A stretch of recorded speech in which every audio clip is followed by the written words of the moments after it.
अस्सलाम वालेकुम प्यारे बच्चों। आज हमारी कहानी का मौजू है उकाब और उल्लू। जल्दी से मेरे चैनल को सब्सक्राइब कर लें। एक उकाब और उल्लू में दोस्ती हो गई। उकाब बोला, भाई उल्लू, तुम्हारे बच्चों को मैं कभी नहीं खाऊंगा, मगर ये तो बताओ कि उनकी पहचान क्या है। कहीं ऐसा ना हो कि किसी दूसरे परिंदे के बच्चों के धोखे में ही खा जाऊं। उल्लू ने जवाब दिया, भला ये भी कोई मुश्किल बात है।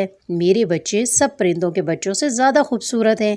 उनके चमकीले पर देखकर तुम एक ही नज़र में पहचान जाओगे। और उकाब ने उल्लू की बात काट कर कहा, बस बस मैं समझ गया।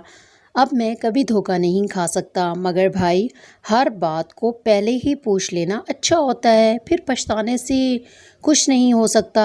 अच्छा, फिर मिलेंगे, अल्लाह हाफिज़। ये कहकर उकाब उड़ गया।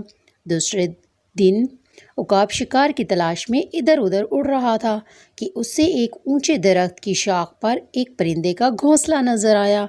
घोंसले के अंदर 5 बच्चे थे।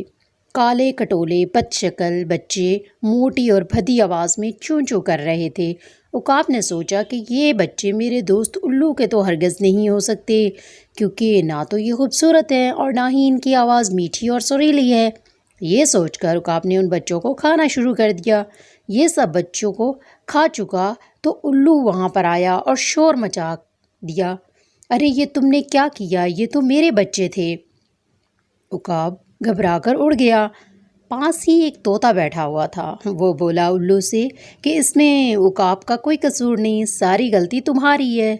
जो कोई किसी को धोखा देकर अपनी असलियत छुपाने की कोशिश करता है, उसका यही अंजाम होता है।